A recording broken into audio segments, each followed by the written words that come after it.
Welcome. It's Mike Crawford. It's Young Jurks. It's 5 p.m. on Sunday. We're right on time at a different time. Lots happening. We may change times more often this summer, but it's okay. Sometimes we may even take weeks off, which we just did. We took some time off. I took a couple weeks off. But we came back big last night with Jill Stein. We got a lot going on. We're covering a lot of stories. We got a lot of irons in the fire, I think is the term. I don't know. Maybe I'm right. Tell me if I'm wrong. I don't know. But that's what we got. We got a lot going on. We also have Grant Smith. I want to thank Grant Smith. He's working with us, Midnight Mass, on several stories we're working on right now in the cannabis angle. We're also got some political stories, some labor stories, covering a lot of different stuff right now. So if you want to check it out, support us, midnightmass.substack.com. Also, you can follow us everywhere. Our podcast, The Young Jurks. You know where we're at, especially iTunes. Please, if you really like the show, the biggest thing you can do is to review us on iTunes. Give us a rating. Let us know that you like us, because that goes far. That helps us get more listeners than you can ever believe. It's like one review means we get way more listeners. It's awesome. Thank you for supporting us. Again, my name is Mike Crawford. I'm the host. Been away a little bit, but now we're back, and it's hot in here. It's hot outside, but I think we're going to have another exciting, fun show.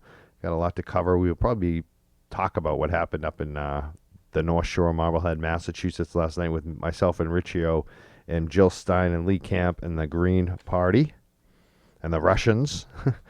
We're probably going to talk a lot about cannabis, but we're going to also talk about politics and campaigns in the city of Boston, because we have a young man right here who's, I think he's young. We'll find out. Looks pretty young to me. Yeah.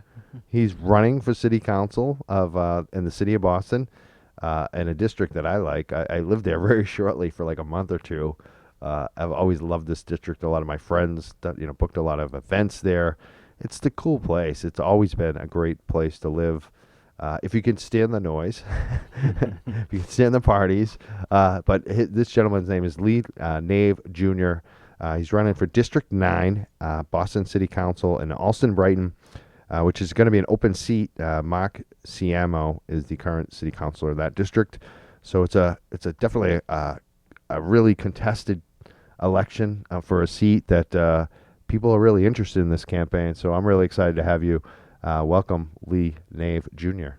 Hey, thank you very much for having me. I'm really excited to talk to you a little bit about, what I'm hoping to do if elected as city council over there.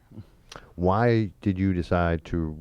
First of all, let me ask you, how old are you? Because I did mention your age. Oh, yeah, so I just turned 30 last week. No, so you're not that young. Yeah, I'm old now. Yeah, you're Yeah. getting up. Pretty soon, you'll be old like me. Yeah, You're at the age where you can start a show called The Young Jurks, and then later on be like, oh man, that wasn't such a good idea. The show's been around a little longer, and you're at that pivotal age, 30. That's a good age. So, why did you decide to run for city council at age 30?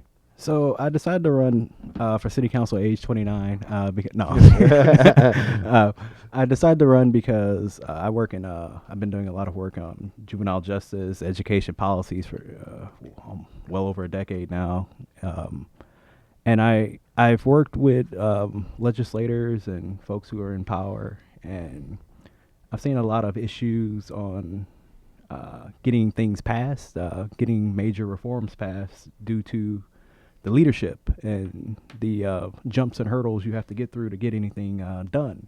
And so I'm hoping as a city councilor I can help alleviate that, help be a person who understands the issues that are impacting the community as best of my ability, and make decisions that are progressive in nature, but also are helping communities and community members themselves feel like they were involved in the process.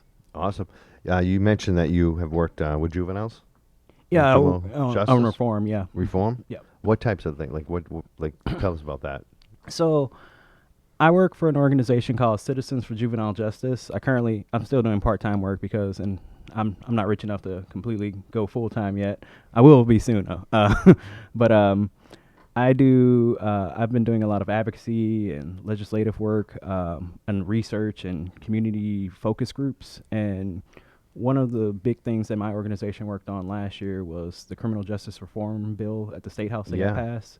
And so we run the Juvenile Justice Coalition for the entire state, which is made up of like 40, almost 50 organizations that help young people all around the state, and we run the coalition. So we help set the policies. We're the ones who go to the state house and talk to the legislators and be like, hey, this is how the community feels. This is what needs to be done.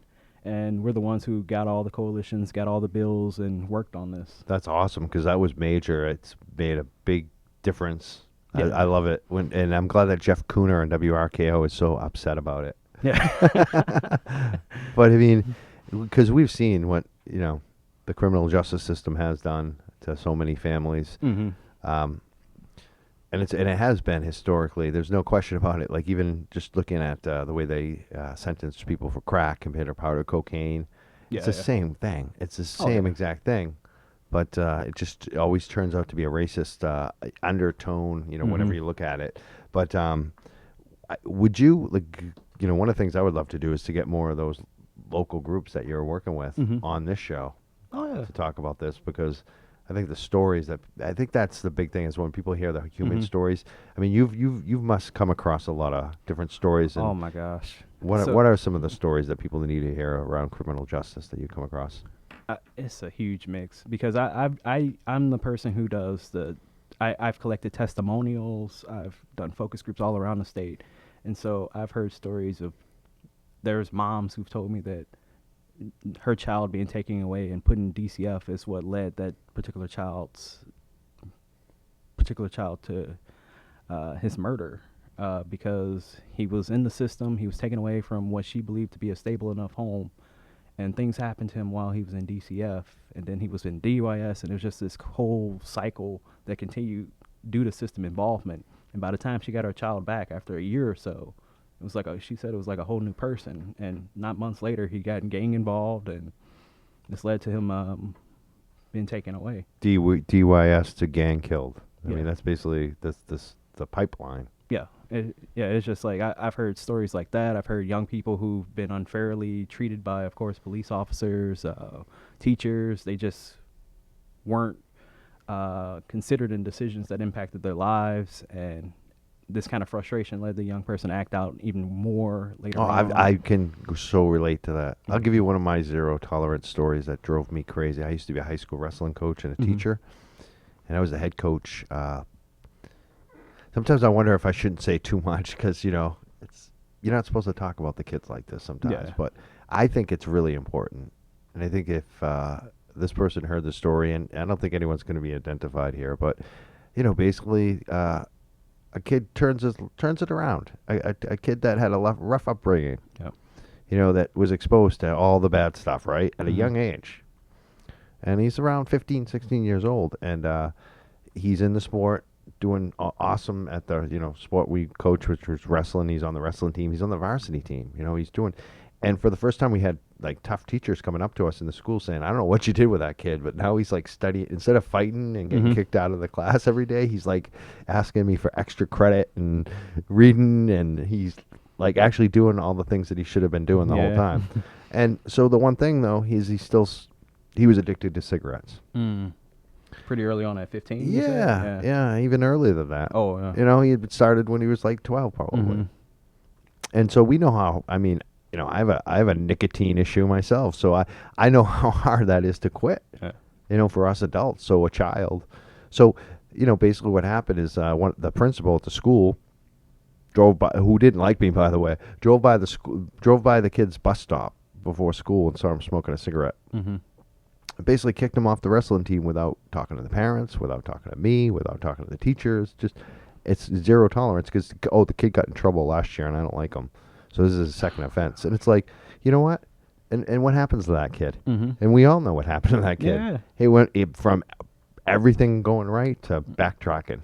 And it's like we throw away these kids for things that are so stupid. Like, where was the tobacco cessation program? That's what they should have offered the kid. Yeah. Said, here's some nicotine gum. Try to stop. Let's even try to limit your cigarettes. Nothing. Instead, it's zero tolerance. And I think things hopefully have changed, but I'm not so sure. Like, I think a lot of the high school sports and the drama and all those extracurricular activities, they exclude a lot of those kids that they're intended the most for. Like, those are the kids that we should want wrestling. Exactly. Because it saved me, and I've seen it save a lot of, whether it's wrestling or whatever it is, art, drama, theater, computers, radio. Yeah. I mean, whatever it is, your love. Like that's what we should be pushing kids to. So I'm sure when you talk about these things, it's like I can so relate. Oh yeah, it's just like there has been a the last few years. There's definitely been more pushes for finding alternative responses to just no tolerance automatically go in the system or getting suspended. But there needs to be a lot more. Like you mentioned this particular situation, a young person wasn't even allowed to discuss like why why they smoke. Like there's definitely a reason why that person was He smoking. was addicted He was addicted. for a couple of years. So I mean, Yeah. and now he wants to quit because he is wrestling. And Yeah. And then you had your you had intervention. You mentioned And it like, wasn't the even, positive it'd be one changes. thing too if it was like in the school bathroom or something. Yeah, That's yeah. like, it was before school, outside, in front of his house at the bus stop. You know what I mean? The teacher driving by. Wait, it wasn't. Yeah, yeah. I mean, this is the stuff that just Yeah. like, you wonder if the principal didn't drive by on purpose to bust Mhm. this kid. I mean, it's really bad. Yeah. But we're getting off track because I Yeah. definitely want to talk a lot of other things. So your background, you worked with the group to help push this criminal justice reform. Tell us more about like what that is and what that entails, because I Okay. want people to. We've discussed it on this Mhm. show, but I don't think everyone's aware. Like Yeah, the state of Mass recently did do some big reforms. Yeah, and I'll talk mostly from the juvenile justice end, the part that I worked a lot on. So we raised the lower age of a young person going into the system. Young people used to be able to be arrested at 7 for anything, and mostly a lot of from 7 to. How do you put someone in jail and arrest them at 7? Like, that's crazy. You can't Yeah. sign any contract at 7. No, yeah, exactly, and Like, it was mostly. you are not licensed for anything in this world at age 7. So why No. are you held liable for? That's insane. Yeah. Like that's it. Okay, go ahead. Yeah. So we. Age 7 in Massachusetts. Okay. Yeah, They, so they were we- have they ever actually prosecuted everyone at age 7? Do you know of? Like, Oh yeah, they prosecuted folks who were at age 7. It was mostly the thing about it was mostly like small, like low level offenses. But still, it was like, why are you using the juvenile justice system to punish a child for like disorderly conduct, which he's 7. yeah, He's yeah. 7. Yeah, yeah. I mean, I can't Disturbing even school remember. assembly. I can't even remember what kind of kid I was at age 7. Honestly, I I wasn't a remember. good kid in my teens, Yeah, but yeah. age 7, I'm like, I don't know. Yeah. I mean, I probably had a couple moments. hmm I mean, I think mostly I was a good kid at that age, but Yeah, and we go up to the state house all the time, and when we ask, legislators like, hey, did you do anything around age 7 to 12 that you potentially could have got arrested for? They always raise their hand, Yeah. every single one of them, and the ones that don't, we know they're lying. Yeah. So Well, they don't. I mean, I don't even remember. I mean, Yeah. I know must have had a temper tantrum somewhere. I Uh-huh. mean, isn't that what you do when you're a little kid? yeah, like I stole candy from a store once when I was 7 because it was one of those bulk item things where you just grab it, Yep. and you're supposed to put it in a bag. But I just assumed I didn't see a price. I was like, oh yeah, Free stuff. yeah, free stuff. So okay, so juvenile justice, Yeah. they raised the age. So It's now up to 7 year- 12. Okay. It's up to 12. We also instituted expungement, which is way better than just regular sealing that is supposed to, protect the viewing of your record. But expungement is only one misdemeanor or very low level felony could be completely erased from your record. And you have to not offended, and it can be only one actual charge. And I think it's around 3 to 5 years after you turn the age of 18. Does that automatically happen? No, you have to actually. You have to ask for it. Yeah, still. you have to ask for it. Go through the whole paperwork process. Yeah, which is still frustrating in a lot yeah, of yeah. respects, but And there's it's only one something. charge, and you can get arrested for several at one time anyway. So, Yeah. so yeah, there's that. We got increased funding for diversion programs, which is like just finding alternatives to arrest, which has really been a big focus of my particular work, such as like, hey, if someone has a mental health issue, you shouldn't arrest them, but you should find ways to have them be put in therapy or some other reforms that could better work for them in the long term and short term. Sure. Because right now in DYS, over 60% of young people have some kind of mental health issues. Oh, I can imagine. I can imagine. I mean, it's only natural. Yeah. If you're in DYS, there's a reason why you're in DYS. And Exactly. usually it's related to your family, which is going to create more mental health issues. Mm-hmm. I mean, it's only natural. Yeah. I think anyone who grows up hard in difficult circumstances probably has some mental health issues. You can't almost help it, like in, No. you know. Yeah, and then we also passed parent-child And I think this privilege. is like a. Yeah. I want to just cut you off too. No, I'm no. sorry, just because this is something on the podcast lately we've been featuring a lot more and talking about, and just hearing about it everywhere. Even in like our like the people who you think should be really well off, like a Chris Mhm. Cornell, like people are. We're looking at for the first time in a long time mortality rates going down, and it's Mhm. because of suicide. Yeah. It's because of drug overdoses. It's Yeah. because of, which is in reality kind of like a version of suicide. Even the smoking thing that I do is a Mhm. version of, it's, and a lot of it is depression and untreated mental illness. There's Mhm. like an epidemic. We keep talking about the opiate epidemic. Yeah. Even bigger than that is this mental health epidemic. And we're seeing the school shootings and Mm. all these other issues that are going on in America right now. Oh my How gosh, do we yeah. how do we deal with that? Like I know you're running for city council, Uh-huh. but that is I think one of the big issues that we see on the streets too, Yeah. with the homeless and the addicted. What's your plan for that? Like, because I think that Mhm. we are at an epidemic moment here, mental So health. when it comes to the mental health issue, what happens is so much goes unaddressed early on, and eventually it just boils over. And like you talked about the young man who was the boy you mentioned who was a wrestler, who had found wrestling, and it started to put him in a great path. But a bad situation occurred, and it took him off that good path and down to a bad path. And so what we have to do is we have to address these mental health issues early on. We have to have solutions that aren't based on well, they are based on accountability, but they're based on accountability that leads to actual progress for a person. A lot of what we do now is just punitive. Even schools are punitive. In general life, it's just a punitive, like black and white. This is you did some bad, so we punish you, kind of thing. Right. And so when we have folks on drugs or have mental health issues due to the drugs part of they're trying to address the mental health issue due to drugs, we shouldn't be punishing them and acting like, oh, it's your fault that you're on drugs. Like there are folks who are like, oh, certain people who overdose, it's their fault. It's they did it to themselves, and we didn't look at why they were in that situation in the first place. And we have to really relieve that stigma.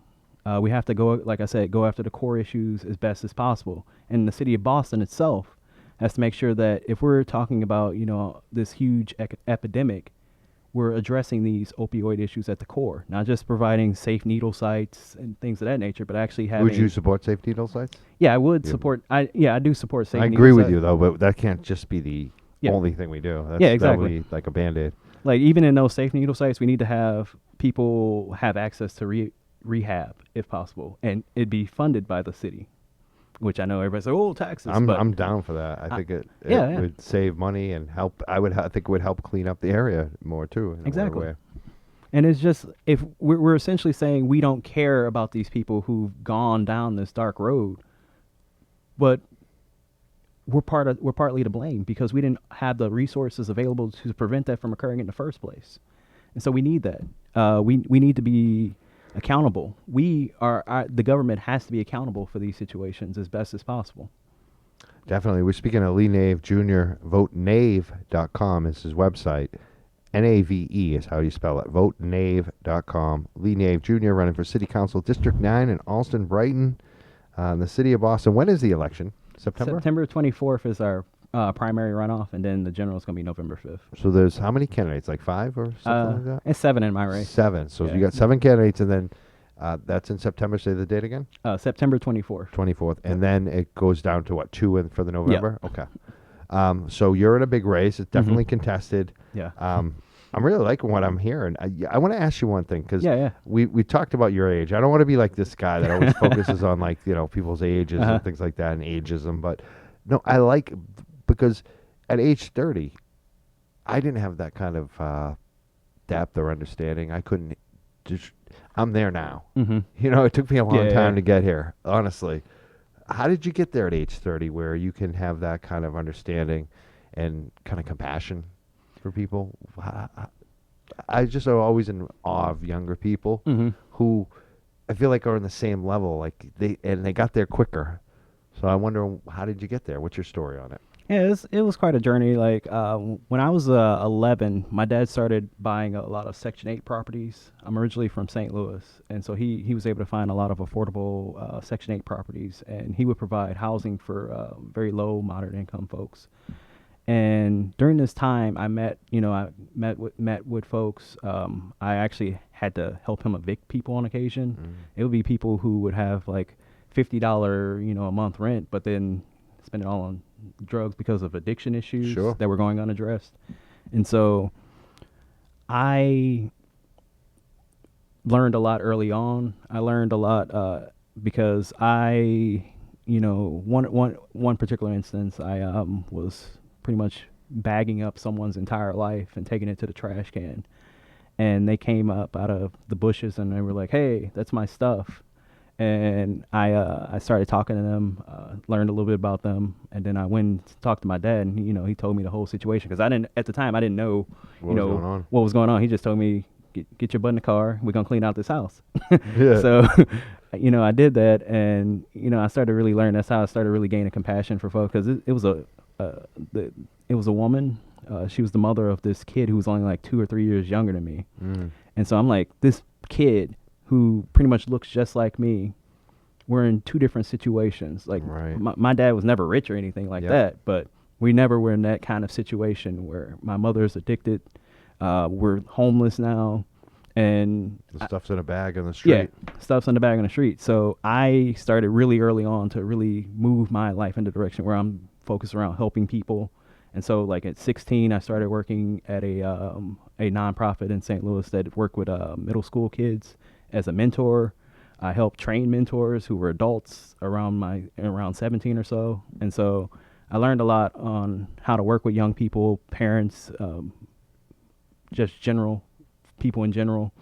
And I've continued to do that in my entire life, have that kind of compassion for folks. And also, when I was 17, my dad and I had an issue that put me out. I got put out the house. Mm. And so, I learned like the basics, like budgeting, Taking bills, care of rent. yourself. At Yeah, taking care of 17, were you myself. out for good, or did you come back? No, I was out of his house for good, but I ended up moving in with my mom. But yeah, there was a situation there too. So eventually I was out and I went to college, like didn't talk, estranged from both my parents pretty much. Oh, really? On Yeah. college on your own? Yeah, yeah. Like I packed a suitcase, got on Amtrak. I can't imagine that. Yeah. That's like growing up really young. Yeah. Right away. And eventually, like both, like I'm in great relationships now with my parents, and we've evolved beyond that. But those experiences really early on, not only on meeting people who were in bad situations, but also my experience of like being forced to grow up. Those would help me propel to me now at 30 years old to be able to do this stuff. Like I've been with the same woman for 10 years. Like I'm just constant education, career, all that stuff. Like I was like pushed to get do everything. You were pretty like early 10 on. years ahead of me and everything, bro. So we're speaking of Lee Nave Jr., votenave.com. 502-501-3477 is our phone number. You got a call or a question, you want to weigh in on any of the content today. Maybe you want to talk about cannabis. Maybe Sure. you want to talk about Jill Stein. There's other issues, transportation, housing, could be MBTA, who knows? Whatever you want to call in, we're cool today. Housing, let's talk about that now. Oh yeah. What do we do about housing? Because people always say we want more housing. Yeah. We need to fix the housing problem, but there's not many solutions being offered. I don't see anything that I see moves the needle. I see people talking about changing the percentage of affordable units and Yeah. a little tinkering here and there, but we had Quentin come on from Cambridge, and he seems to want to build more public housing and we just build more housing in general. What do you think? Like, what's the solution? What are you pushing? So when I first started this election, I went around the community and I asked folks, what are the biggest concerns in housing in Austin, Braden? Everybody talked about the 20%, like, oh, we want to Boston only has a required of 13% for affordability for new developments of 10 units or more. So I was like, oh, okay, 20% sounds great because Cambridge and Somerville have that right now. Exactly. And I definitely realized that's not nearly enough. That's not nearly enough. So I've actually been one of the few. I think I'm the only person in my race right now who's publicly declared. Maybe somebody else did, but I didn't see it.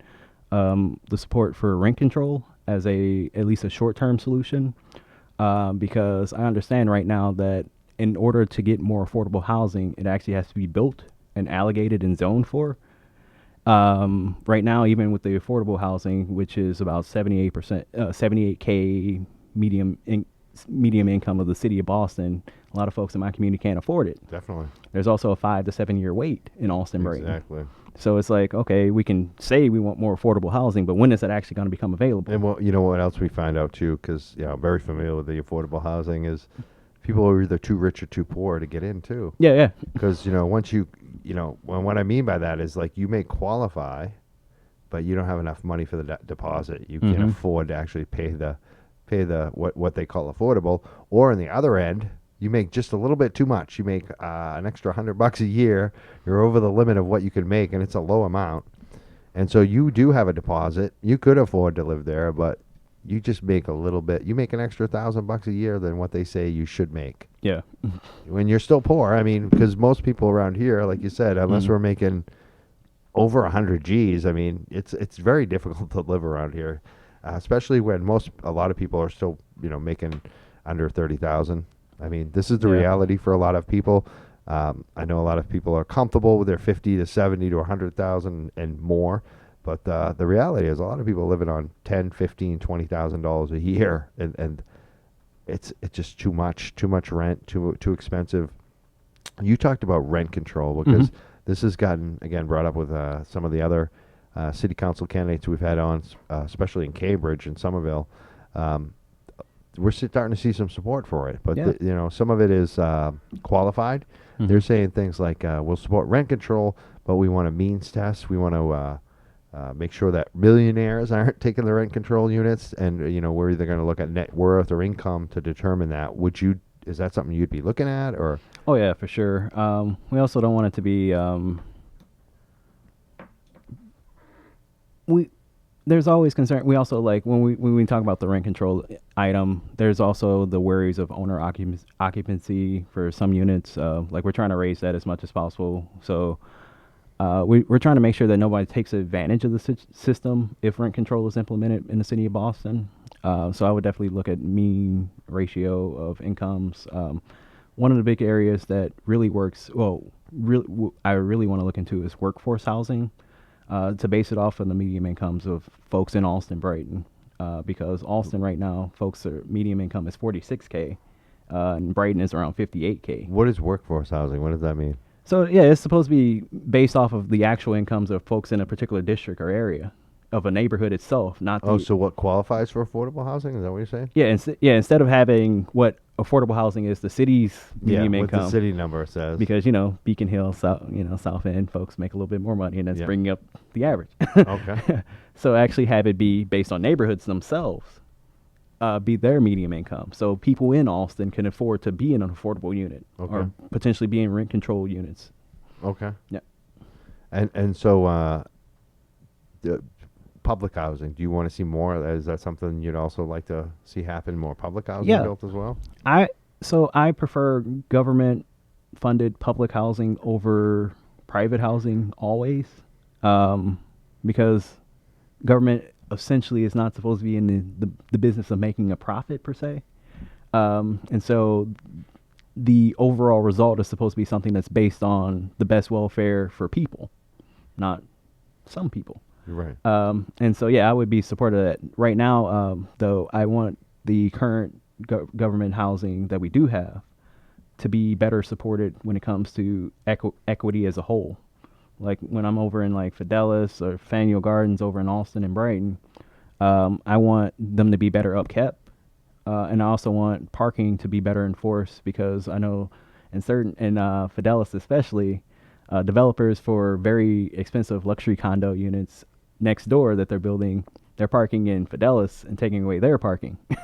So I want them to actually be respected, and their homes themselves to be better upkept as well. Like I don't want to just build and then like forget about those folks, but also be able to maintain the ones that we have and better support them, and then also build. Okay. You mentioned parking because that's a Yeah. big issue. Michelle Wu brought it up. Oh, You know, yeah. in Boston, they weren't even charging for parking permits. Mm-hmm. Where are you on that? Number one, and do you think they should limit the number of cars? Michael Flaherty, the city councilor, brought up how he had like 10 cars or something. Five His car family- Flaherty. 5 car Flaherty. Yeah. Do you think they should Oh, wow. limit the number of cars a family? I mean, what do you think that they should at least charge per family? Charge per car, and also like beyond even parking. We're talking about transportation. Yeah. Like, what do we do about those issues? Because that's a big issue in Austin, Mhm. Brighton, the traffic and the parking. Yeah. So with all this new development, we've seen our traffic get completely worse. Like every day, like when I'm outside door knocking folks, they're always talking about the traffic's getting worse. And there's this weird issue, right? Well, it's not a weird issue, but it's when we look at the idea of making more units that are family friendly, folks automatically assume that those units have to have like 2 parking spots. And so I'm not really a fan of that. I'm actually on the maybe because I'm a millennial or Sure. whatever, but I'm big on the 0.5 per unit Yeah. kind of ratio. And some places are doing 0 in Yeah. Somerville. In certain parts of Somerville now, they're saying if you live here, you have to basically sign a contract saying you won't have a car. Yeah, which I'm not against. I'm not against that if that's how they can actually address those issues. I definitely feel that we should actually have a fee or for a parking permit because the streets themselves are a public service, Right. and there was They're upkept by the public. Yeah. I mean, yeah. You We don't have pay to clean for that 'em. concrete. You don't pay for the road. nope. And so like I'm in support of that. I mean, I'm not that. I mean, most towns and cities do charge. Mhm. I mean, from where I've lived, I'm surprised Boston didn't. Yeah, Because yeah, I I know was in shocked. Cambridge we always did. Like I lived in Cambridge a couple yeah. of years, and I would. and even small Yeah. cities and towns that I've lived in, like if you wanted to park at the beach or whatever, or park on the street, most places you don't have to worry about that in the Yeah. suburbs or towns. But if you did want to park in the town lots and Mhm. things like that, you had to get paying a $15 fee to get a special sticker. Yep. So transportation is a huge issue we've been talking about. You mentioned like the 0 parking on development, things like that. What about this other idea that's come up? I always forget his name. He was the guy that was against the Olympics. Chris Dempsey. Oh, You know okay. Chris yeah. Dempsey. Yeah, I heard the name. Chris is he was like no in Boston 24, and now he's like a transportation guy at the state. He's like he has really good ideas. One of the things we kind of debated on, and maybe he's starting to move me over onto it, but I get worried that this is going to impact the working poor. But he's talking about doing what they've started to do in other cities like London, where they charge you. I don't even know what they call this, like a tax, a fee for driving during rush hour traffic, especially like in Boston, like in the congested areas. You'll be charged like a toll, Yeah. basically, for driving during rush hour traffic in Boston and other areas that are highly congested. Yeah. It'll get more people off the roads. It will force employers to start finding other ways to get their employees to work. In the way past, I guess in the 70s and 80s, there used to be some employers that would get van shuttles Mm-hmm. and drive people to work to just cut down on the congestion. But we've kind of backed off on that because we've had such cheap gasoline for years, and that didn't become an issue like it was back then. What do you think? I mean, what do we do? Would you look at something like that? Would you support something like that? I would, which I know a lot of folks are like, oh no. Right. No, I would because there needs to be something. We have the worst traffic in the country, apparently. Right. We And- really do. I mean, even today, driving in today, I'm like, this is going to be easy Sunday. Yeah, yeah. No. No, yeah, the tunnel, yeah. It was just ridiculous. And And I remember how bad it was when I had to come in every day, and Mhm. I know people have been doing this for years, and they just keep saying it really is getting worse. It really is. Yeah. And I'm like, I was saying that for a long time, and it really was. Like, it's just how much worse can it get? Like, Yeah. I wonder. and it definitely can get worse the more we develop Yeah. and have so more. so because the big concern about this, we're talking about congestion Yeah. pricing, I think is what it's called. Hmm. I mean, it's almost like a tax on people who drive into Boston Yeah. every day. If you're living in Wakefield or Linfield or coming from the South Shore, driving into Boston in your car every day, going up the expressway, they're going to charge you extra for being in Boston during those peak rush hour times. If you come at 2 in the morning, you're probably not going to get whacked on it. But No. that's Yeah. the idea of it. Some people have brought up that this is going to hit the working class the hardest. Chris and others have said there's a ways to make sure that doesn't happen, to exclude working class people. I always wonder about that because Yeah. I always who they consider working class and who they consider poor. Probably be the same medium income of 78 or something. Right. So where would you stand on that? Like, how would you make sure that someone who's making $30,000 isn't getting whacked and they can't even afford to go to work anymore?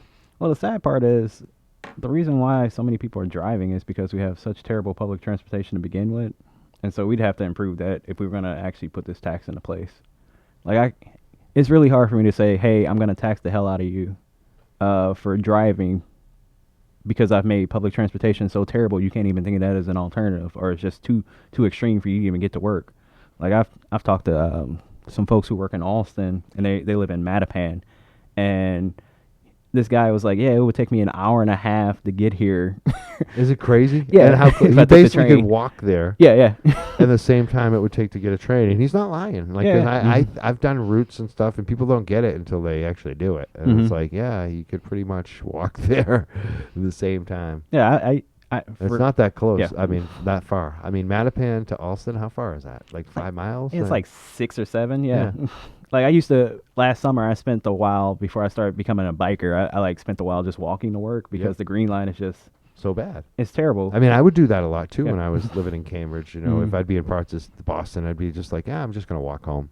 Yeah. Because it's Yeah. just like, why bother? Yeah. It's just why wait? And I'd get home quicker, Mm-hmm. and I'd save the $2. Yeah.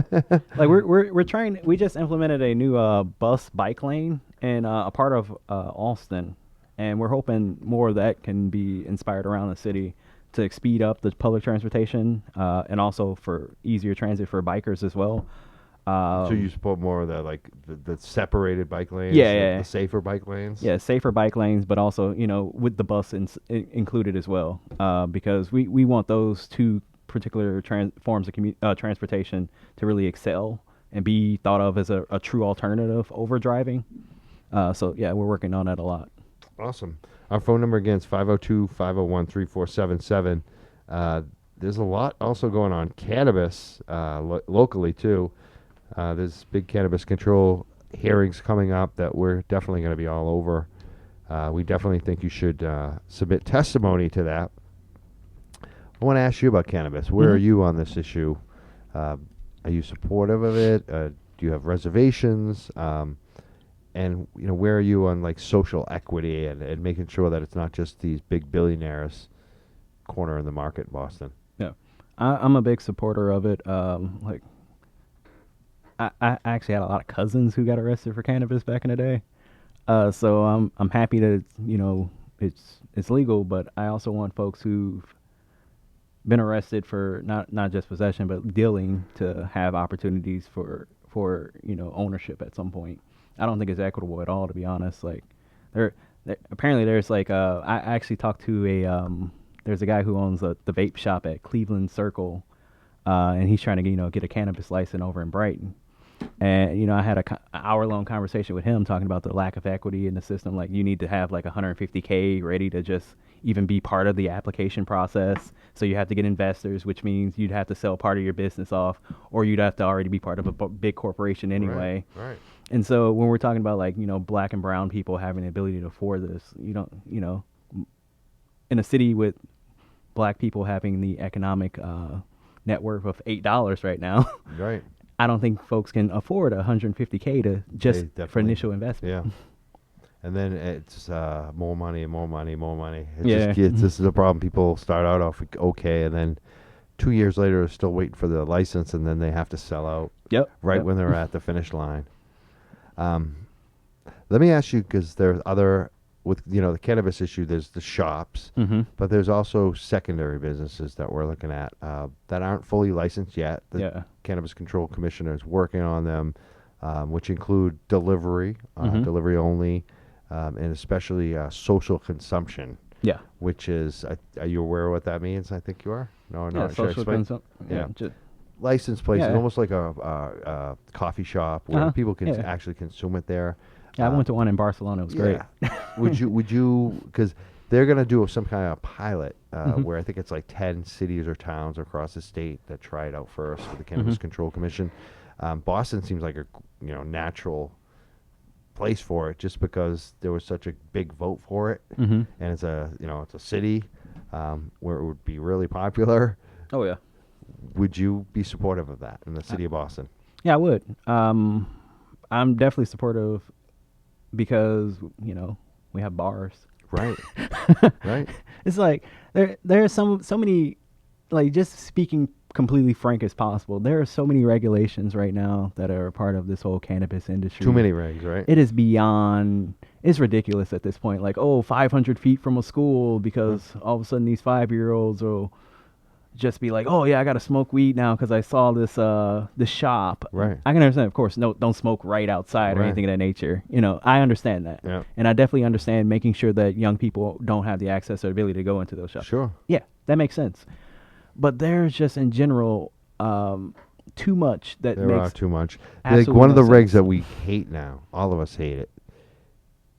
Because of what it's doing to this world and the environment. Why I don't even want to go in those legal pot shops. Mhm. It's because they have a regulation in there that says every joint like that they sell, every package of weed has to be in a child-resistant package. What does that mean? Plastic. So you go in there and you get an ounce of weed. Like in the old Mhm. days, or even today when Yeah. I still see my friends, I say, yeah, I want an ounce of weed. Give me an ounce of weed or a half ounce, whatever you're getting, a quarter. And they give you a little baggie Yeah, yeah. with your weed and you're good to go. Yeah. Well, you walk out of a dispensary and you walk out of there with like 10 pieces of plastic like this. Mm-hmm. And then they put another bag over it. So like it's plastic upon plastic. You don't walk out with one little Ziploc bag. You walk No. out of there with like 10, 15 like hard plastic containers plus other bags. Like they package everything way too much, and they have to. And Yeah. it's like, what are we doing here? This is another regulation that is just not good for Massachusetts. No. We're creating all this plastic junk. I thought we just banned plastic bags in the Right? city. Like, So that's something that needs to be looked at too. Yeah. I wonder if you could maybe bring that up at city council if you're elected. less plastic on you the know, weed.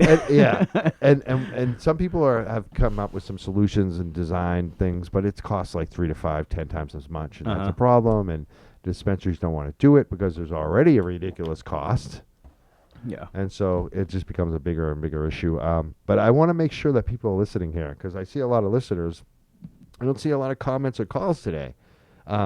And I know not everyone that listens to our show is in Boston. And I know a lot of people listen for the cannabis, and we definitely will talk cannabis. But this gentleman, Lee Nave Jr., votenave.com, no matter where you are in Massachusetts, he just said he's down for social consumption. He's running for city council. He has a chance of winning. He's one of 7 people. We got to support him. This is why we do politics. This is why it's important to come out and why we do the show, to have guests like Lee in, so that we can say, hey, this is how you're different and why we're supporting you. I like a lot of the candidates in this race. Yeah. So I don't want to go all the endorsement, but you're endorsed by me. Like when you said that social consumption and all the other stuff you've said today, I'm with you, and I think a lot of our listeners are. You should be giving him money. You want to see social consumption in Massachusetts and Boston? Give votenave.com $5, $4.20. You don't have to give him the end of the world. You can give him more if you got it. Yeah. But if 20 or 30 people gave $10 tonight, that makes a difference. That shows the contributions. It increases everything for him, and it also shows the candidate that you care about these issues that we're talking about today. So I think people need to start getting active on this if you really want to see the cities and towns make some changes. and especially in the bigger cities and towns, the Bostons, the Somervilles, the Cambridge, because this is where we can get things done. And when things start working here and getting done here, it gets transferred to the places in the suburbs and the other places in the states that they look to. Yeah. You want to say anything else about it? Oh yeah, like I mentioned, like I about a year and a half ago, I went to Barcelona and I saw social sitting, a social situation where. Yeah, we got a phone. I'm sorry. Oh no. We don't usually screen calls. We got someone on the line. Who's on the line here? Hi, Mike. It's Patrick Wilson. How are you? Good. How you doing, Patrick? Not bad. Not bad. I have a question for your guest, actually. Okay. We've been talking about marijuana. I just want to take it away from that for just 1 second. I would like to hear his thoughts on, I don't know what they call it now. It was the BRA, the Boston Redevelopment Authority. Thing. They changed the name of BPDA or something like that. But what are his thoughts on the council's ability to make them more accountable? We definitely need a lot more power on that. They actually can. They're actually in charge of approving a lot of the affordable units in the city, especially in districts. A lot of the debates on certain projects, like the Austin Yards project, you can have a city councilor weigh in or a state rep weigh in on it, but the overall decision of approval usually goes to BPDA, Which is all appointed by the mayor of Boston, right? Yeah. How do we change that? How does that get changed, Patrick? How do we? Because we could talk about it. My understanding of this is that part of the oversight there lies with the mayor, and part of it actually lies with the governor. It's always been a confusing thing to me with regard to that.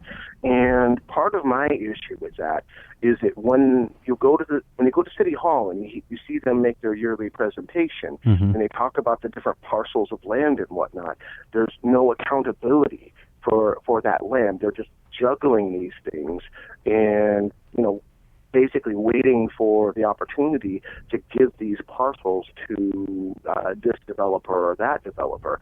The public doesn't seem to have any oversight over any of this. Or even know what's going on. There's no transparency either, which is, Right. There'll be meetings here and there. Of course, like the major projects, they'll come out. They'll co-present with a developer and talk to the neighborhood about it. And the neighborhood will file complaints, ask for certain adjustments like additional green space, more affordability.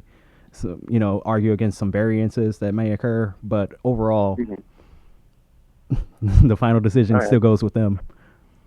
Yep, that's kind of what we've been seeing. So anyway, hey, thank you very much. I just wanted to get your 2 cents on that. All right, no problem at all. Thank you for calling in. Thank you. And Patrick, before you hang up, what do you think about his cannabis answer too? I love all of his answers. I like the fact that he's open about talking about the cafe sort of situation. Yeah. That he's talking about the amount of regulations. Because I was listening to you a second ago. You talked about all these pieces of plastic. I mean, if I buy an ounce of weed, if I have to sit here and pour 20 little pill bottles out onto a plate and put it all in the containers that I normally put, that's extra work and it's waste, and it just seems like a pain in the butt. I'd rather get it in one bag from the guy I usually get it from. You know what I mean? Yeah, I do. Plus, it's cheaper. I know. That's the other issue. Yeah. Thank you for calling in, Patrick. Right on, man. Peace. Take care. Good call. 502-501-3477 if you want to call in. That's an old friend, Patrick. He runs Activate Boston. He's got his own station going, his own show, and he's a big supporter. I think he still rebroadcasts our show on there. I don't know if we could be getting him the podcast, but he's a good guy. I've known him for a long time and done some actions with him. I really like Patrick a lot. If you want to... Oh, we got another call. We'll take another call. Who's on the phone? Yo, Who's this? Troll J. Simpson. Check it in. Troll J. Simpson. What's up? Calvin. What's up, What Calvin? up, brother, man? What's up, Troll J? It's good to see y'all on here with the homie Lee Nave. Salute to you, sir. Thank you. I have 2 quick questions. I don't know if you guys talked already about. I don't have really policy. I know Lee on a lot of these issues. But have you guys talked about Kim Janey's marijuana inclusion bill? I call it green reparations. I hear they're really close to passing that. Yeah, it's really it's a really good. I actually talked to our policy director about it. So it was part of Somerville passed a similar bill, and Kim Janey and one of the city councilors, a guy named JT, I forgot his last name off the top of my head, but he's a city councilor in Somerville. Scott, yeah. Yeah. So I had a long conversation with him about it, and I learned a lot from him. Like the great equity work that they're trying to do in Somerville, and how they're trying to replicate that in Boston. And so I'm a real huge fan of the entire bill itself, and I definitely support it. Yeah, they're close, man. So talk to Siomo, make sure he's on board. They might be voting on that very soon. Okay. And then my last quick question is, would you support a law? Wait. I that- gotta stop right there. I like the way you think, Uh-huh. Troll J. You're asking the Right? candidate running for the office to talk to the city council who's leaving to vote the right way, because Siamo Right. might not vote the right way, but Oh, his vote is very needed, especially on the way out. yeah, Lee would though. If Lee's in there, he will. All right, go ahead, Troll I J. know. Sorry to cut you And off. the last one, and it's highly important to me, and I know to you, Lee, as someone who supports hip hop. But if someone knew where Tupac was today, should that person be mandated by law to tell the authorities? No. Tell us at least. No. Because you're sitting there. Oh, yeah, not tell the authorities, but tell us. Because I just want you to know okay. that you're sitting there with the brother that knows where Tupac is. I've seen videos to prove this. Mike Crawford knows where Tupac is. I don't. Nah, let the I man don't- have I his don't. freedom. I have some ideas, but I really don't know. I think he could be in Cuba, but I think he's dead. But that's a conspiracy theory. Yeah. That's someone ripping one of my videos off and covering my face and changing my voice and making it seem like some crazy conspiracy theory, and it got more views than any video we've ever put out. And Troll J loves to laugh about it. He thinks it's funny. Millions of views. They legit had you in silhouette where you I blocked was your like face. I was the deep throat. Right. Oh, But yo, I miss you, dog. Peace what and love to y'all. happened? We're screwed because this is like now they're talking about deep fakes, right? You know about this, Calvin? This is the future. No. Like, I'm the first one to get deep faked, and now like people like not that. Okay, so basically, deep fake is a new media thing where they can basically make Barack Obama give a whole speech and slap a baby in the head, and it's not Barack Obama, it's me, and they put Barack. You know what I'm saying? It's like CGI. Wow. So you can't trust Crazy. the videos you're watching anymore, and this is going to come out in this election, and for president, it's going to be an ongoing issue for this world. Is now we're not going to be able to trust the videos. You know what I'm saying? Right. Yeah. Well, that one that YouTube blogger did was definitely you, just FYI. So. Oh, it was me, but he changed the meaning of the content. It was very interesting how he did that. Yeah, it got millions of views. So. It did. He changed the title and clipped a couple key places and made it seem like it was something it was not. I'm gonna check that out. It covered my face. Yeah, you gotta check that Yo, out. Lee, and then they labeled them like industry insider. Yeah. They were like, an industry insider says that he knows where Tupac is, and they shoot to a clip, and it's freaking Mike Yeah. in silhouette. Yeah, and I have no inside information on Tupac, except I All was right, born well, we wanna know. Except I was okay. born the same month and year. As him. Oh. That's it. See, adding to the I'm conspiracy giving my theory. I'm giving my age adding away. to it. Yeah, you just made that Adding all to worse. it. We were both born a single. No. Hey, I you am go. Tupac. Single all right? mother in I Brooklyn. just, yeah. I mean, I'm, no, I'm not Tupac, obviously. Oh man, I'm gonna get myself in trouble before this is over. What have you done to me, Right, Troll right, J right. Simpson? Help me out. just doing my troll. I'm duties, sweating. Man. Remember, You got me. you I'm know? like when they got Alex Jones to admit he's Bill Hicks. I am actually sweating right now. Right. Well, if you just tell us where Pac is, man, we'll forgive you. I told you I'm Tupac. It's me. Yeah. Yo, peace, y'all. I miss you, Mike, man. Lee, good luck on the trail, brother. All right, thank you so much. Thanks for calling in, man. Thank you. Peace. We had some good calls. We got more calls that we're trying to ring in too as well. If you want to get your voice on, do it now because we're open. We have an open line. We only take one call at a time. 502-501-3477. We're sorry we missed some of your calls, but call right now because the show's almost over and we want to get it in before we go, especially if you have some questions for Lee Nave Jr. It's votenave.com. Yep. We also do have some comments online I should take a look at. What do we got here? We did have a few comments. Now I always can't find them, of course. Yeah, that's how it works. Yeah. It's always Lauren, friend of the show, says the rent is still too damn high. Oh yeah. All right, we'll take the call. We got another call here. Hey, who's on the line? Who's on the line right now? Hello, Hi, who's this? it's Lauren. Hey, Lauren. Hey, we just talking about Hey, you. what's up? What? We were just talking about you. I know. I was just watching the show. I wanted to say hi. How's it going? It's going good. Good job. I've been liking everything Lee's saying. I'll be voting for him. So, hopefully everybody else in my neighborhood does too. I'm working on that. Are you in his district? Yeah. Yes. District 9. Yeah, for sure. Yeah, we don't have any aliens, but we're doing it. Right? Exactly. I love that we're District 9, but I see a lot of other people running, but I think Lee said a lot of real stuff and stuff that really connected with me, and people that he's fighting for the little guy, and I like that. So thanks for having him on, Mike, and I want to give him more of a platform because I'd really love him to be representing me in city council. Awesome. I've liked a lot what I've heard today. Like everything, Yeah. of course. What are some of the best things you said he's fighting for the little guy? Like what is some of the other things that people should know or you like about Lee? I'm big on rent control. I'm also doing a lot with Ben Simon, as you know. So, anything that's going to make housing more affordable for regular people and be able to keep us in our neighborhoods. Obviously, he's pretty courageous on that too. He's, not beating around the bush. I like that. All the criminal justice stuff, that's a big issue too.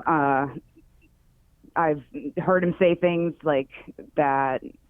He gets it. He gets it. So right on, good job, and I hope people come out and vote in September and then November. I'd really like to see him win. So. And people can get registered right now for this election if they're not, right? I know. I saw kids setting up shops to register people too, like up the street from me. So I'm really hoping that people actually stop and register because. I've been talking to my friends that are like my neighbors. I'm like, you guys got to register. Just vote for who I tell you. Like, you should. You know what you should do is like, you get some registration papers and do it for them. I know. Just every time somebody has a house party, bring the registration forms. You can. You That's can what do we do, that. yeah. And you turn them into the cities or town, the city clerk.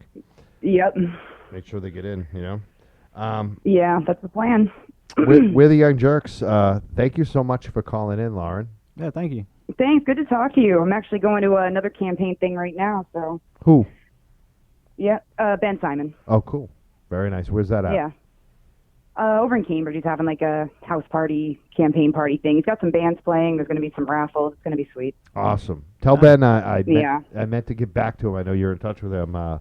He was hitting me up on another show date. We'll definitely get him on. We're just working on some things here. I think it's about time we should make a special announcement too today about the show. I forgot to say we're at Dig Boston Studio today, which we love, in Charlestown. We love to be in Boston and Dig Boston.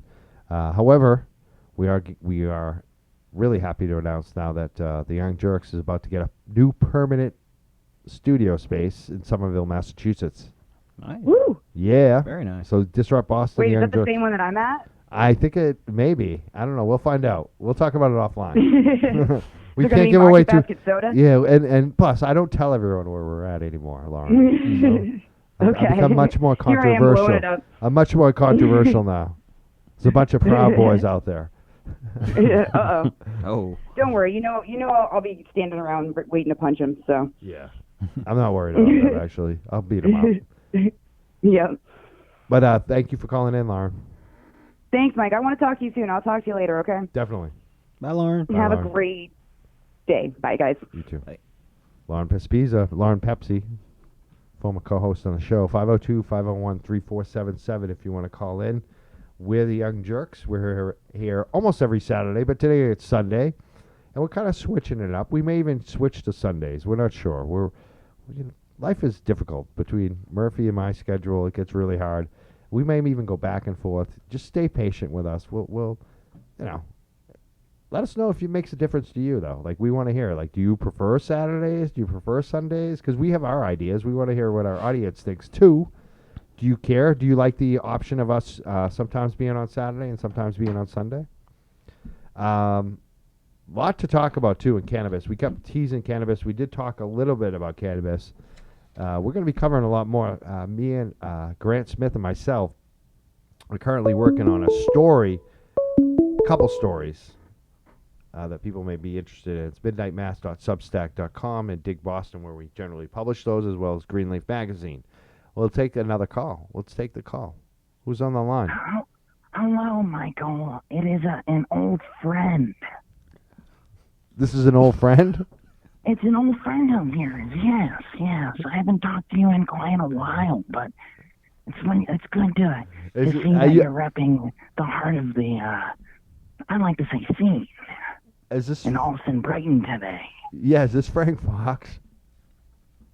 This is Frank. Yes. Oh my hello. God! See, I don't forget voices, bro. Well, this is a hard voice to forget, you know.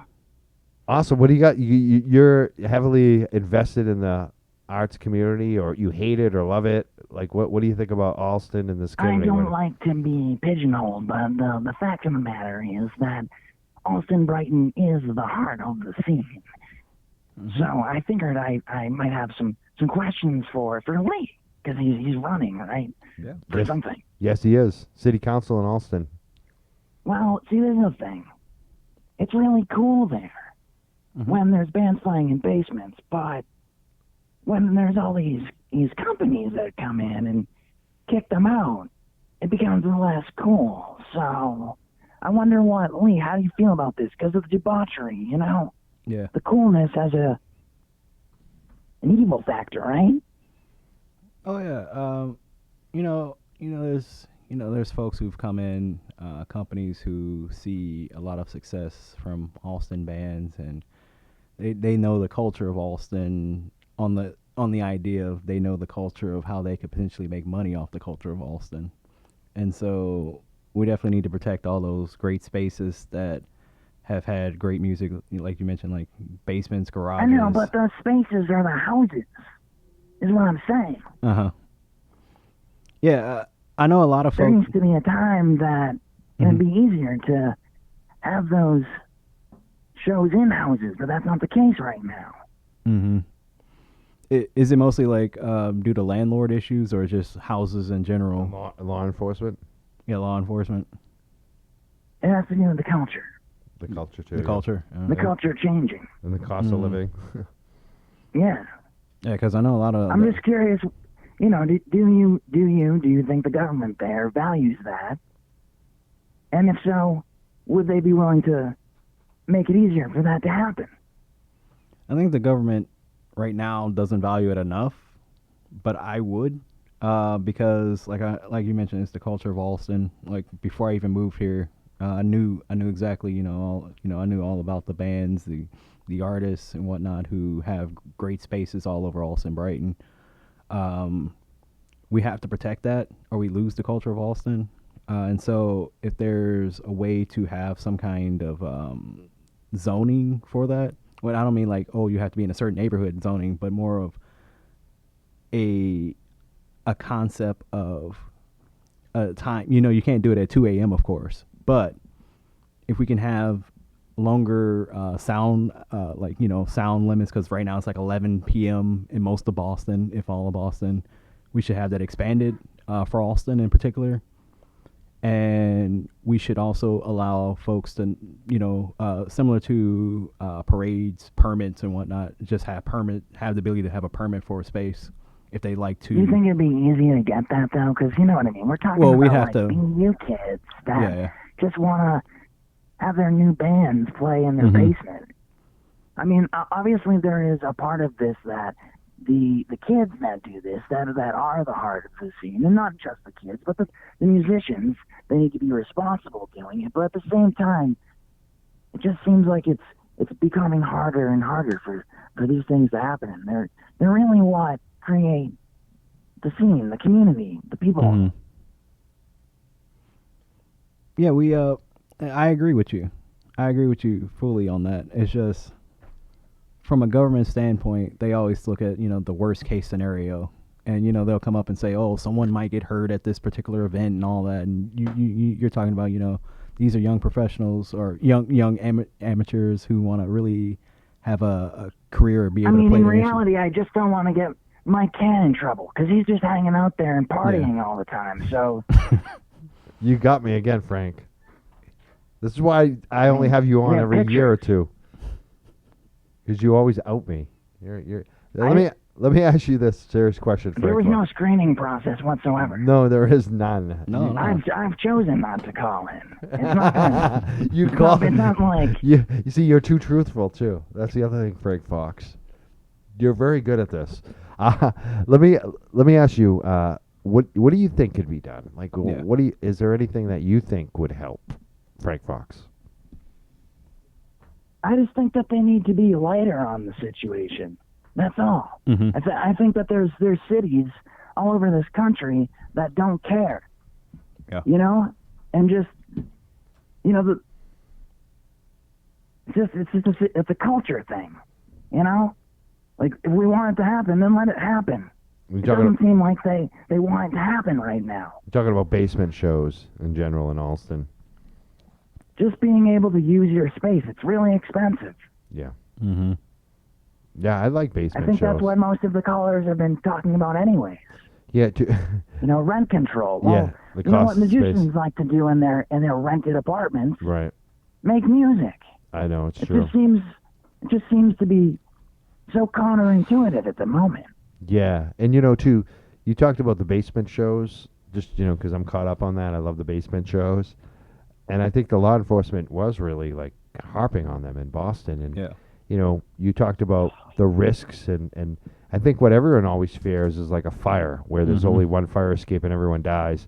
I mean, there's always that risk, but I've been to these basement shows. I don't feel unsafe. Like, they're not big basements. You know what I mean? It's like you're talking a place where there might be 20 or 30 people at most, not 150. You know what I mean? I mean, this is the thing, though.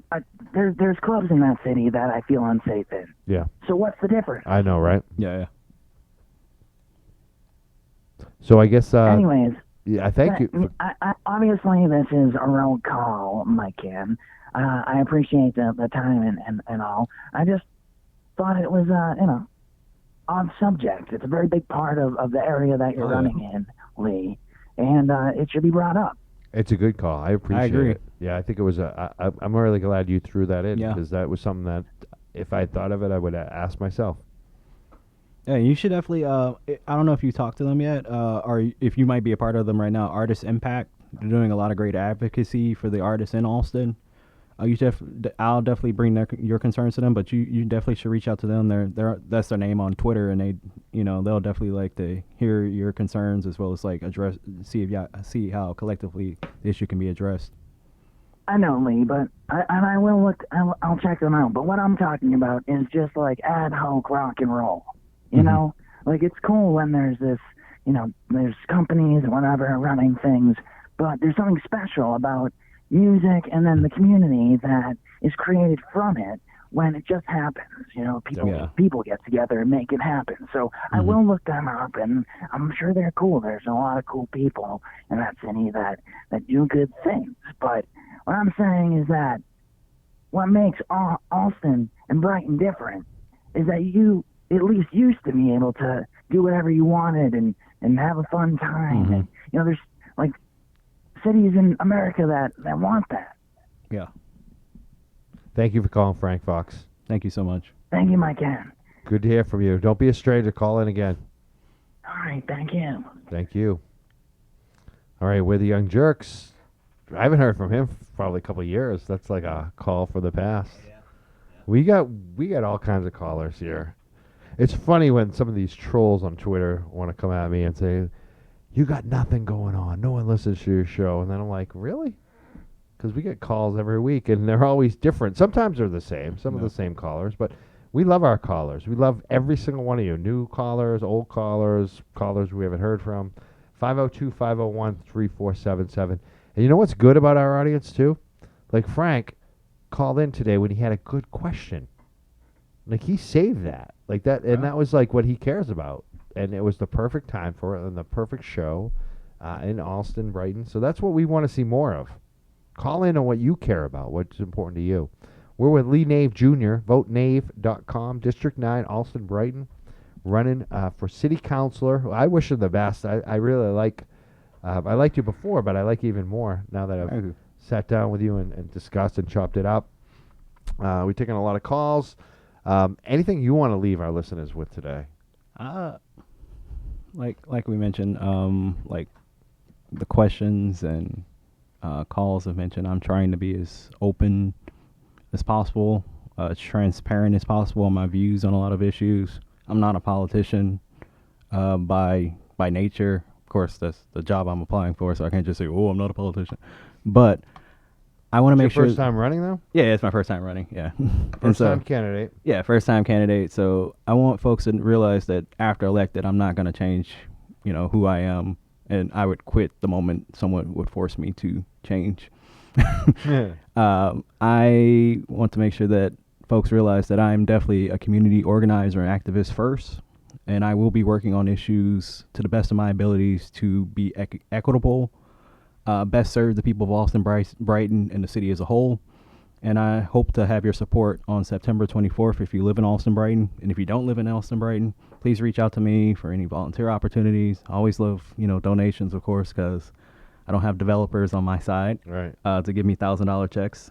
But I want to make sure that, anybody who wants to support me in any kind of way has that ability to, if it be just words of encouragement, volunteer opportunities, or like I said, words of encouragement are great too. Definitely. Thank you. Thank you for coming in. VoteNave.com. I think you should contribute, especially, I know we have a lot of folks in the cannabis community that listen. Sometimes they're more strong on certain shows that we do and start calling in like crazy about it. Yeah. They should be supporting you because you're for social equity. You're for everything that they want, which is especially the consumption. Mm-hmm. We talked about that, the social consumption, licensing places. This allows the smaller players to get in. This allows us to have what we really want to see, and especially in the city of Boston. We know it's going to be a fight, and we need more folks like, Lee Nave Jr. to be leading that fight on the Boston City Council for us. So, hey, if you want to see it happen, you got to give a little money sometimes. Like, seriously, it's not a lot of money. Give $5, $10, $20. It makes a big difference. It really does. I do it myself. Like I haven't given Lee Nave Jr. any money yet, but you can ask around some of the campaigns. You can look up my campaign contribution records. I don't got big money, but I give campaigns contributions, and small ones, $5, $10, $20, $40, just because every contribution counts, and the more that contributions they have, that's the indicator of a winning campaign, more than the person who has one big contribution from someone who's loaded. Mm-hmm. So our small contributions actually make a difference. They win campaigns. And I've seen it happen over and over again. So when we care about cannabis and we care about this issue, and it's the city of Boston, this should be like our red zone. This should be like we're at the 10-yard line. We just got to push this in and score the touchdown. We're not going to, not go for it. We're not going to play it safe. We got to drive it in. This is where it really counts. So I really think people need to get involved. We've seen it, and I think in the cannabis community, we've become more educated than ever on how important it really is to have representatives that listen to us, that share our values on the city councils. Because they're the ones who are making all the decisions right now around a lot of these issues around cannabis, and especially the licensing and who gets to open and all these little rules that are going to come out next. So support Lee Nave Jr. VoteNave.com. Spread the word. Invite your friends. Tell him to like his Facebook. He's on Facebook. He's on Twitter. Share it. Invite him. That's another way you can help. Just invite your friends to like him and let them know why. Let them know all the issues that you care about. We're the Young Jurks. We're here every weekend now. We're not sure. I think actually, we're going to do a show next Sunday, I think we've decided. So we'll be back next week. But we'll have a lot more podcasts dropping as well this week. We did something special last night, a podcast that we just dropped late last night with Jill Stein. We kind of did a little ambush interview. It lasted about a minute and 20 seconds. She didn't like the questions that Riccio and I were asking. And I just want to make sure that people are aware. Jill Stein's someone I've interviewed on my old show, The Two Hotheads.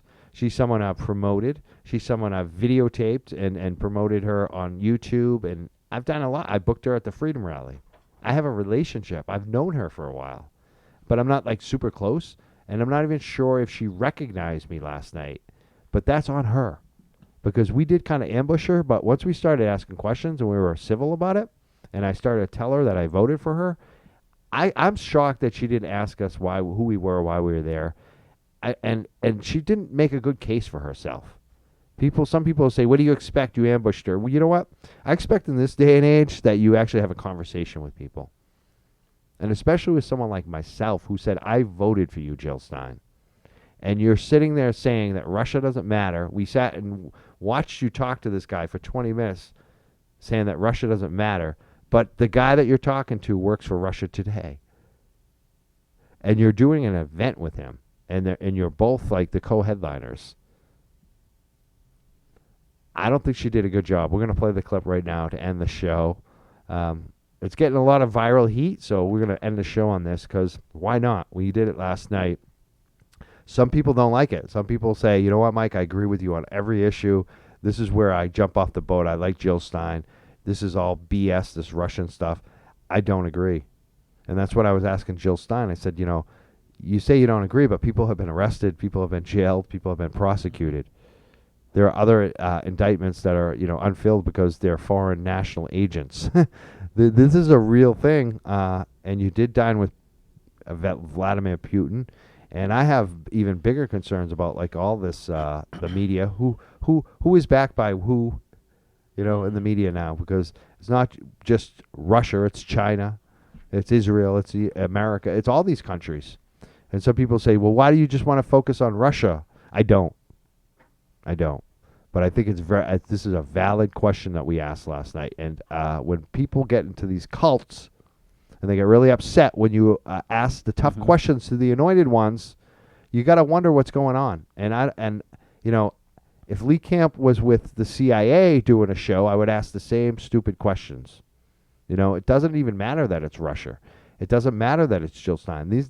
We're standing for what we think is right, and I'm sorry that some people don't like it who are supporters of ours, but these are the hard lines we draw on this show. We mostly do local because we don't want to get too heavily involved in these national types of fights, politics that people divide people so often.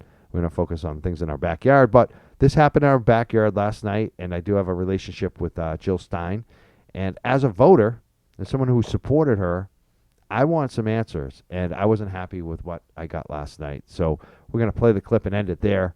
I'm open. If Jill Stein or the gentleman, what's his name, Lee Camp, want to come on the show and follow up on this and have a real discussion about Russia, I'm open to it. I'm an honest broker. I didn't like her response. I am not the Democratic National Committee. I am not a power broker. I am not a professional politician. I'm the people. I'm what Lee sitting next to me is. We're just average people that care about issues, and we helped her campaign. So I think she can do better. I hope she does better for all of us. So we're going to play the clip and end it there. I want to say thank you to all our listeners, supporters, the guests that we get. I want to thank Lee Nave Jr. for coming in, votenave.com, and I want to thank Dig Boston for allowing us to broadcast from their location and look for more stories from us in Dig Boston. I want to thank Grant Smith for working with us. We're working on some great new content with him. I want to thank Brian Riccio for showing up last night and asking tough questions of Jill Stein in this clip we're going to hear. I want to thank Murphy behind the board who produces everything, Disrupt Boston. We're out of here. I want to thank all of our callers today as well. Too many to remember them all. I know Patrick called in, Lauren. We forgot about Frank Fox. Thank you for calling. I think I missed one too. Oh, the troll guy. Oh, and the Troll J Simpson. Yeah, Troll J Simpson. Yeah. So I want to thank you all for calling in, and I want to thank all the listeners and people that comment and share the shows as well. And again, a couple things you can do for us.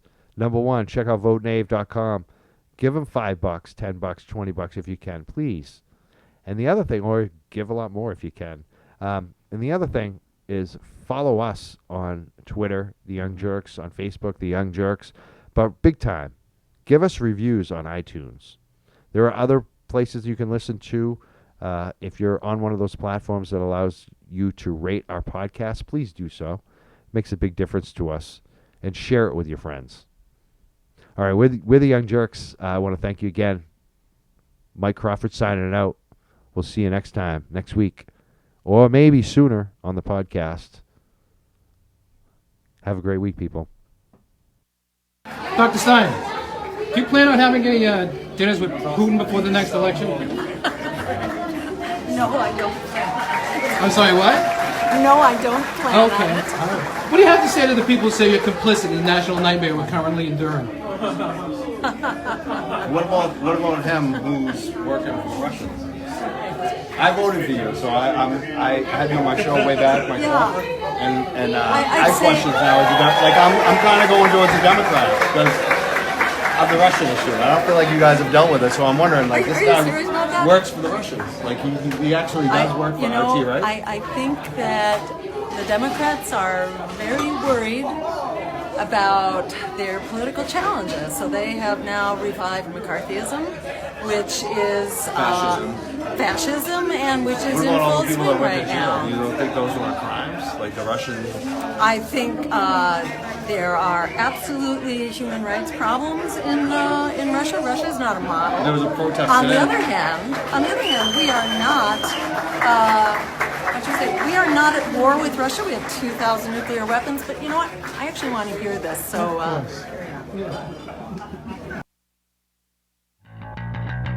Every day, Verilife's here to help you live a higher quality of life. The massive product selection at their Wareham dispensary features superior quality flour, vapes, edibles, and more, all derived from locally sourced growers. Experience unparalleled customer service from experts whose knowledge will help you become smart about your options.